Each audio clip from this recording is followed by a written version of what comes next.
ਤੇ ਉਧਰ Robert F Kennedy junior ਅੱਜ ਸਰੀ ਬੋਰਡ ਆਫ ਟ੍ਰੇਡ ਪ੍ਰੋਗਰਾਮ ਵਿੱਚ ਭਾਸ਼ਣ ਦੇਣ ਲਈ ਪਹੁੰਚੇ ਹੋਏ ਸਨ।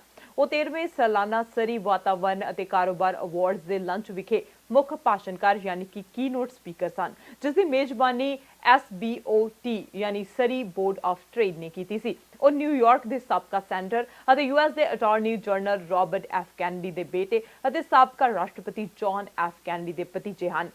ਅਵਾਰਡ ਸਰੀ ਆਧਾਰਿਤ ਕਾਰੋਬਾਰਾਂ ਅਤੇ ਬੋਰਡ ਮੈਂਬਰਾਂ ਨੂੰ ਮਾਨਤਾ ਦੇਣ ਲਈ ਸੀ ਜੋ ਵਾਤਾਵਰਣ ਦੇ ਮੁੱਦਿਆਂ ਪ੍ਰਤੀ ਬੇਮਿਸਾਲ ਸਮਰਪਿਤ ਹਨ। ਰੋਬਰਟ ਐਫ ਕੈਨਡੀ ਜੂਨੀਅਰ ਨੇ ਵਾਤਾਵਰਣ ਦੀ ਨੀਤੀ ਅਤੇ ਸਵੱਛ ਟੈਕਨੋਲੋਜੀ ਉਦਯੋਗ ਦੇ ਖੇਤਰ ਬਾਰੇ ਦੱਸਿਆ, ਜੋ ਕਿ ਕੈਸਕੇਡੀਆ ਇਨੋਵੇਸ਼ਨ ਕੋਰੀਡੋਰ ਵਿੱਚ ਸਰੀ ਲਈ ਦੋਵੇਂ ਹੀ ਮਹੱਤਵਪੂਰਨ ਆਰਥਿਕ ਮੁੱਦੇ ਨੇ। In 1973, they collected the highest penalty in United States history against a corporate polluter. They got $200,000 from Anaconda Wire and Cable for dumping toxics at Hastings, New York.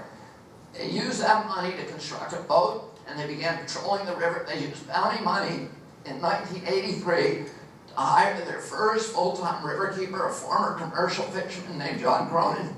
He hired me using bounty money in 1984 as their first full-time attorney. And since then, we bought over 500, over the next 30 years, 500 successful lawsuits against Hudson River polluters. We forced polluters on the river to spend $5.5 billion for remediating the Hudson. And today, as a result of our work, the Hudson, which was an international embarrassment for the United States, it caught fire. It turned color depending on what color they were painting the trucks at the GM plant in Tarrytown.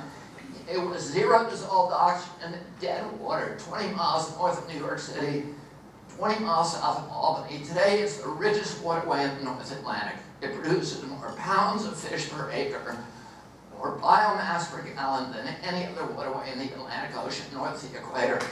And which is to create communities for our children that provide them with the same opportunities for dignity and enrichment and prosperity and good health as the communities that our parents gave us. We've got to start by protecting our environmental infrastructure, the air we breathe, the water we drink, the wildlife, the fisheries, the public lands, those assets that cannot be reduced to private property by their nature.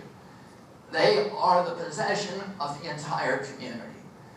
The rivers, the beaches, the landscapes that connect us to our past, to our history, that provide context to our communities, and are the source, ultimately, of our values, our virtues, our character as a people. The other lesson that I learned was that we own the environment. We own the waterways. We own the fisheries. Under the Constitution of every state in the United States, Constitution of every province of Canada, it's the people who own those resources. Everybody has a right to use them. Nobody has a right to use them in a way that will diminish or injure their use and enjoyment by others. That's the law. This is an ancient law. It goes back to the Roman law, the Code of Justinian. It's in the Magna Carta, and it's in all of our constitutions. Those public trusts, what we call the commons or the commonwealth. The public trust assets. Every child in Vancouver has whether they're black or white or native or Asian descent, they have or rich or poor or humble or noble, they have an absolute right to go down to that river, cast in a plug, and bring out a salmon, a coho or a king, and bring it home and feed it to their family with the security it's going to be there every year, and the security that it's not going to poison somebody. And when somebody puts mercury in those fish or puts poisons in them or destroys them, it's an act of theft. And we are a law enforcement organization. And that's what we do. We treat it as a theft. We say, most of the people of British Columbia, the biggest thing you're ever going to own is the Fraser River. And when somebody injures that, they are stealing something from you. The same as if General Electric Company pulled a tanker truck up to your backyard and dumped a bunch of PCBs on your yard. And then I'll tell you what they do. You hire a lawyer, or you call the police, and you say, they just did this.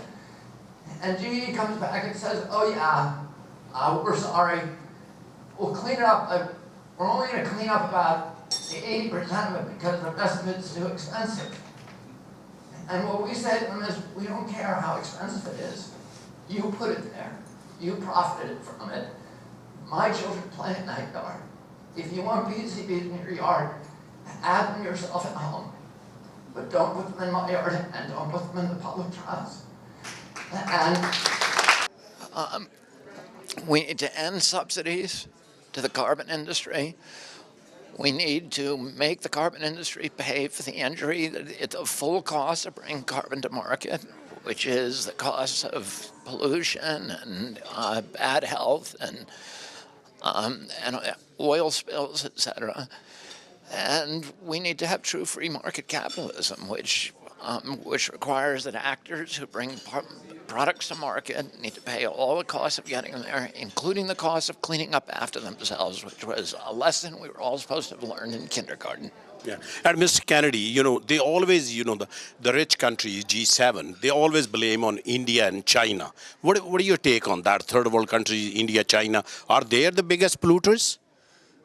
Per capita, they're some of the lowest polluters. So, we need to lead because we have the biggest pollution, per capita in the world. So we need to lead, and we need to develop the technologies that allow those companies that have tremendous amounts of poverty to get themselves out of poverty, but to do it in a way that has a low carbon footprint. We can do that, but we need to be the example.